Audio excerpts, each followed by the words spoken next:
It's kind of good to experience these things early on in life so that the second time it happens, you can handle it better.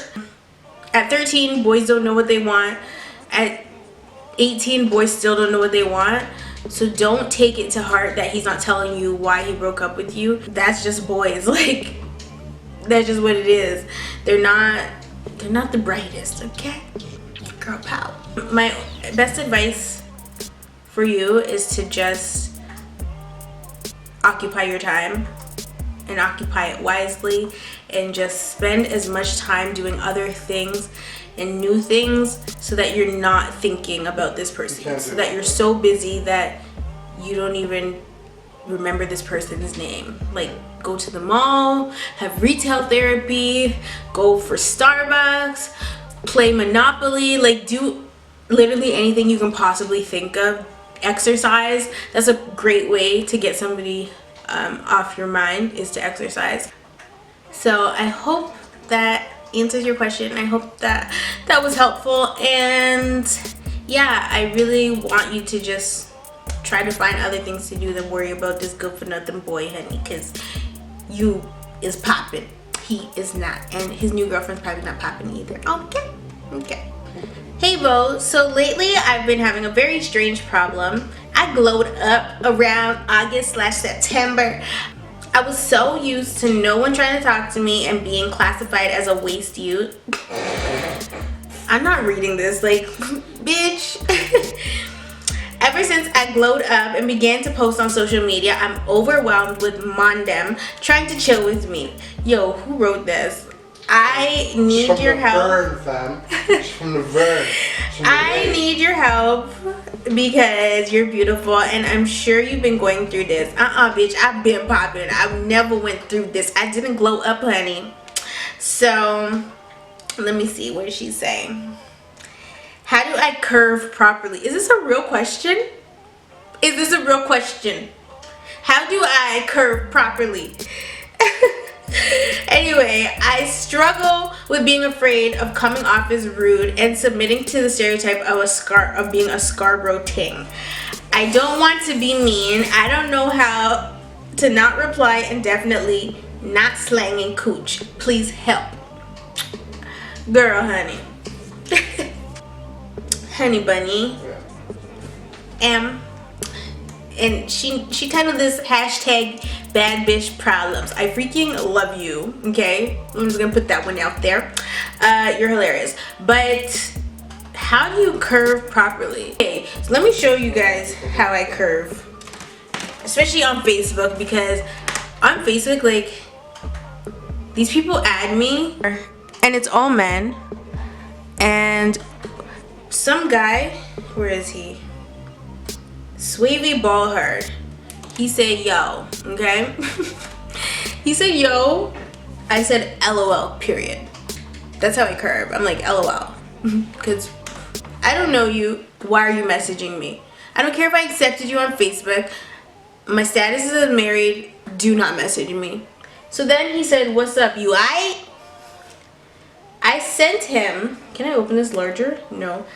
All I did was reply with the Ice King, okay? From Adventure Time. All I did was send him a sticker. And then he's like, guess not, later. That's how you curve. Send like an emoji, and every time they say something, just send them another emoji. That's how you curve. Like, you don't need to drag nobody. You don't need to be like, get the fuck out of my DMs. Why are you messaging me? You can either just read it and not respond, or just act stupid as fuck. Like, just send a sticker, send an emoji. And then a couple weeks ago, 2 weeks ago, he messaged me saying, can I try saying what's up again? I just read it and didn't respond. Like, why would you even try to come back and talk to me? Like, that doesn't even make sense to me. Like, what? I hate Facebook niggas. So you glow up and shit, but that's basically the easiest way to curve. Don't worry about how people perceive you, because at the end of the day, people are gonna perceive you how they want to perceive you regardless. Like, if they think that you have a stank ass attitude, they're gonna think that you have a stank ass attitude even if you don't. Like, I look really rude, especially like when I'm walking through the mall. My face is just straight resting bitch face all day every day. I just look unapproachable and I look angry, but I'm really not. And people think that I am. Who cares how you come off? It doesn't matter how you come off. Just, I don't want to talk to you. They're gonna try to diss, and that's just what it is. That's just how these niggas are. Like, they're whack. Why are you DMing me? Get the fuck out my DMs. So I'm gonna move on to the next question because I can't believe that was even a question.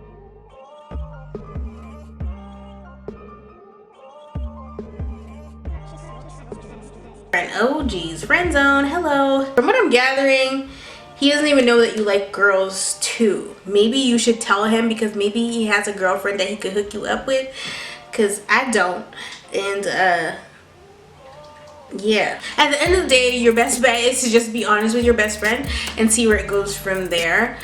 And as far as finding a girlfriend, I don't know. You said to send some thick girls to NYC. I thought that there was thick girls in NYC. You better go look for Sin Santana ass. She thick. She cute. If it's your best friend, you should be able to tell him that you're bi and that you prefer girls to guys. And as much as you love him, if you haven't tried to be with your best friend already, like, I'm gonna advise you not to, just because that can really ruin the friendship. Once you become sexual with somebody that's supposed to be your friend, or somebody that's in the friend zone, like, it can really damage the friendship, and the sex will just ruin everything. So don't be doing all that, okay? That's basically all I have to say about that. To be honest, and be very careful when it comes to trying to remove this boy out the friend zone if you choose to do so. But I think that once you express to him the situation, that you're bi, that you prefer girls, then he will adjust to that. Even though he's attracted to you, he'll understand better why you haven't made your move on him, or why he hasn't felt 100% comfortable making a move on you, because there's something about you, and that something is that you like girls. So that's all I can say about that.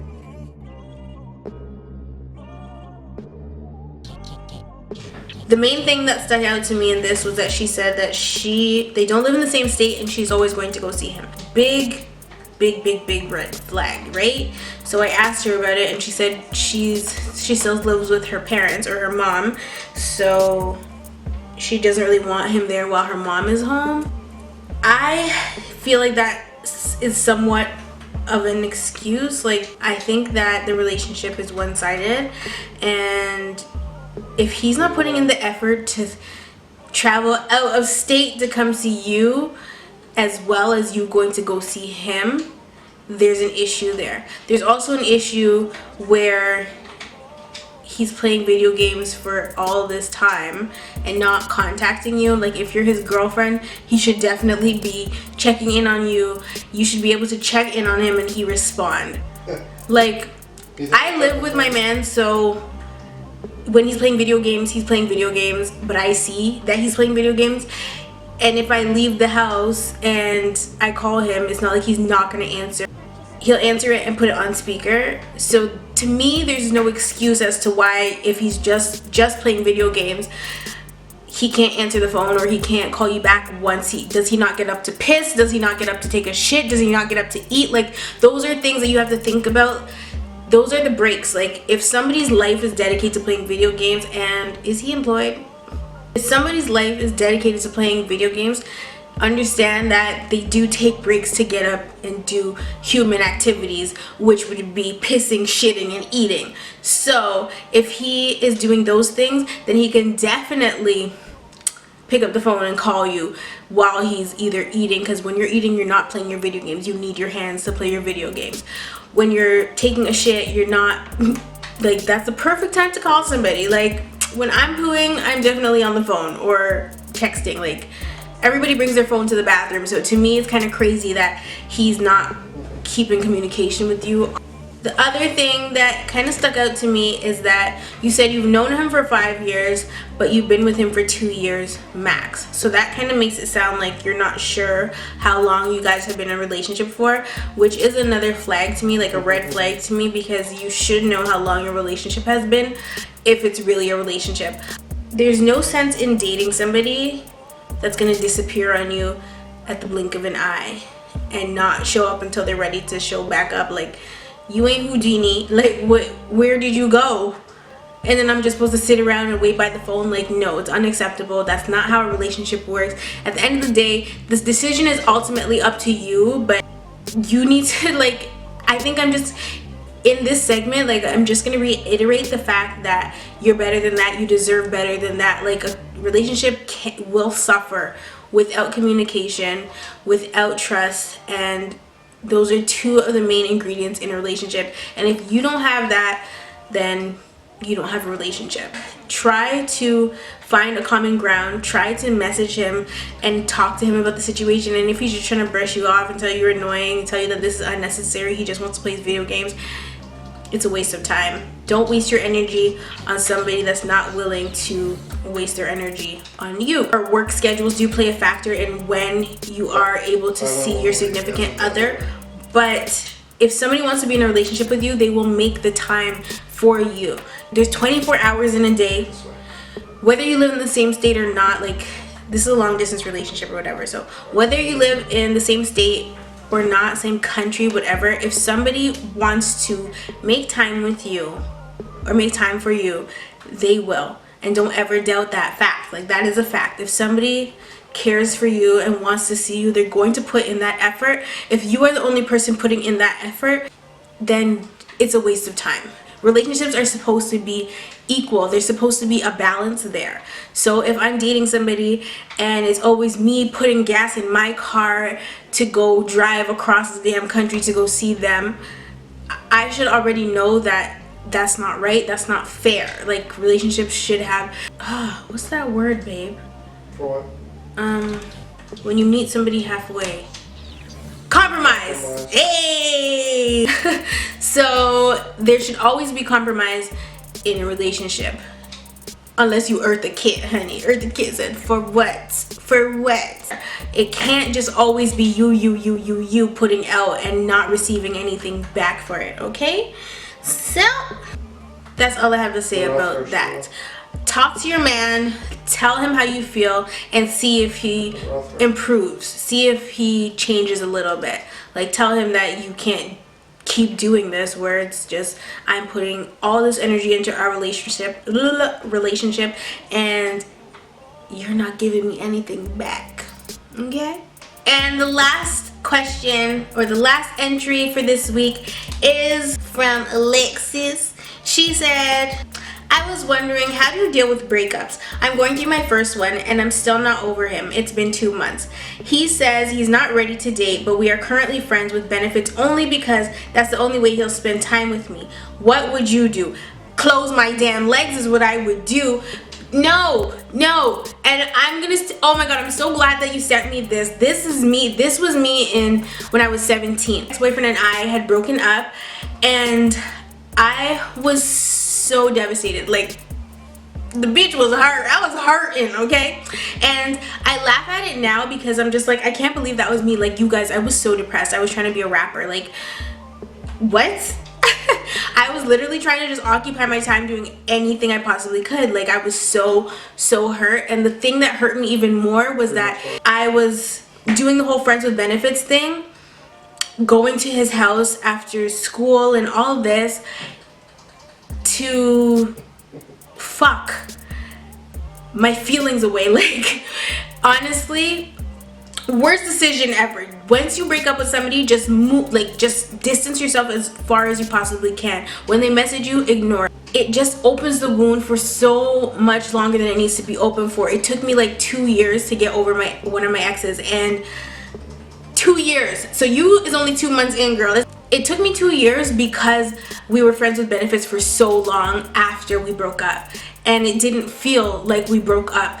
So though I knew that the relationship was over, I felt like there was a fighting chance for the relationship because that's what he was feeding me. So guys are not going to turn down pussy. Like, they're just not going to do it. Like, if you're offering it, they're taking it. They don't care. It's pussy. Like, that's why there's so many ugly baby mamas out there, okay? I'm dead ass serious. Like, guys don't turn down pussy. Like, it's ridiculous. You do? Who offered you pussy to turn down? Back in the day, man. Back in what day? Back in the day.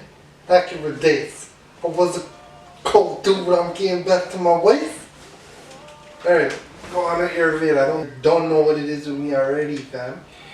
Who was offering you crotches that you were turning down? That's what I want to know. Which bitch? No, I was just saying, if I was in... Oh, now you were just saying. Yo, I love him. Okay, so basically, friends with benefits is a no-no. As soon as you watch this on Sunday, let this be the last time you speak to this boy, okay? Because I'll tell you right now, y'all ain't getting back together. Like, friends with benefits is so horrible. Friends with benefits is one thing. Friends with benefits with the person that you were in a relationship is a totally different situation. That is very dangerous territory. That's even more dangerous than just regular friends with benefits, because there was already a connection there. You know that there's a connection there, and there's still a connection there.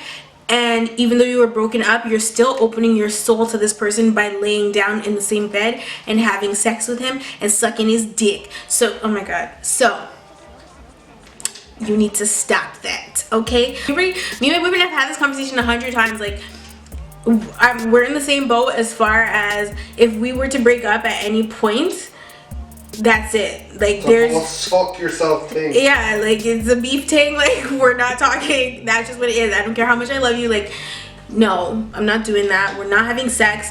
That's the worst thing you could possibly do, because it puts a hold on the healing process.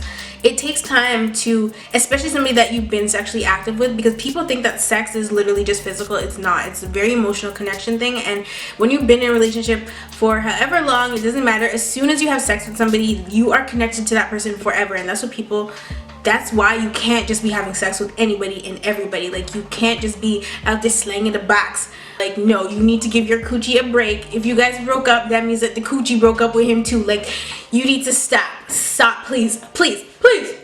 Just stop. Like, no more sex, okay? No more. You need to give your coochie a break from him, and you don't need to be getting into the bed with anybody else either, because that's one of the things that will make you feel a little bit better. And like, you know, they say the quickest way to get over somebody is to get under somebody else. You don't need to be doing none of that. You just need to take time for yourself, as long as you need to grieve, and just grieve it out. And again, when it comes to breakup, you need to occupy your time, so you're not constantly thinking about this person and crying in your bed at 2 o'clock in the morning. Like, why are we doing this? It took me way too long to get over my ex-boyfriend, and like, I know now that it's because we were still hooking up after the fact. Like, if you're still gonna be eating my box, why the hell am I going to leave the situation? You know what I mean? Like, no, you're eating the box, I'm staying. So that's basically the wrong thing to do. So I'm glad that you messaged me, and I hope that you will take from my experience, because I could have got over that boy so much faster than I did if we were not still having sex, if I was not still going to his house, if I was not still cool with his mom. Like, it would have taken me so much less time to get over that situation than it did. So 2 years is a long damn time to be grieving over somebody, but I'm the type of person that once I'm out of a relationship, I have to be single for a very long time before I get back into another relationship. And that's just me. Everybody's different. I know people that bounce from one relationship to another relationship, but I never understood that. I'm just like, how do you do that? Like, I need time, honey. I need time. And in this day and age when literally everybody's just fucking, like, honey, I can't get with it. Like, no. If he's telling you he's not ready to date right now, that just means that he's never gonna be ready. So don't hold on to this. Remove yourself from the situation. Don't hit him up. Don't respond when he hits you up. The best way to do it is to just take yourself completely out of the equation and find something else to occupy your time with, other than having sex or being friends with benefits with somebody that you just got out of a relationship with. It's not a good idea. That is all I can say about that. You're gonna do what you want to do at the end of the day, but I'm telling you right now, if you really want to get over this person, just take that for what it is. Like, just accept it and move on, because there's no sense in you just staying with this guy and giving him all that you have to offer, and you're not going to get the relationship that you want from him in return, because men see women who do that as weak. And I've been in the situation, and that's why I'm advising you to not engage him like this, because I've been in that situation before. So I know that you're at a very vulnerable place, or you do look weak to the individual or to him. So if you keep laying down with him, he knows it's wrong, you know it's wrong, but you still do it. Like, it's a form of a weakness, and that's all he's ever gonna see. And he's just gonna see that you have allowed him to continuously lay with you. The best way for you to just get over him and get out of the situation is to cut the ties and cut the ties again, honey. You need to cut it. You're gonna be depressed, and you're gonna be sad, and you're gonna feel lonely, but that's only gonna drag out if you keep having sex with this person. So please just stop with the friends with benefits thing. It doesn't work, okay? When I was going through it, like, a part of me felt like the sex would solve it, but it doesn't solve it. Like, it's a young mentality to have, like a stupid, dumb girl mentality to have. Like, the sex is not going to save the relationship. Like, if the sex could save the relationship would never have ended in the first place. You know what I mean? Like, that's not a factor of why you guys broke up. It's not because of the sex. I hope that you make the right decision for yourself. Obviously, it's going to be hard for you to do, but I just really want to stress to you that by dragging it out, you're making the grieving process even longer. And I'm calling it a grieving process because that's essentially what it is. When you break up with somebody or leave somebody, or somebody leaves you after being in a relationship with them and loving them and just caring about them in general, it's hard to get over that. It's the same as a death, or almost the same as a death, because you feel like you've lost somebody. So it is a grieving process, and it's hard to do, but at the end of the day, you need to do what's best for yourself. And I want you to just learn from my mistakes. Don't do that, because you don't want to be taking 2 years to get over somebody. Like, 2 years is a long time to be wasting on some ain't shit nigga. Like, we don't do that. No. So, I love you all. Thank you so much for tuning in. If you do have a question and you want to be featured in the next Botox segment, which would be Sunday, please send me an email to cosmoholicsanonymous@gmail.com Monday through Thursday if you wish to be featured in the next segment. So I love you all, and I will see you in the next one.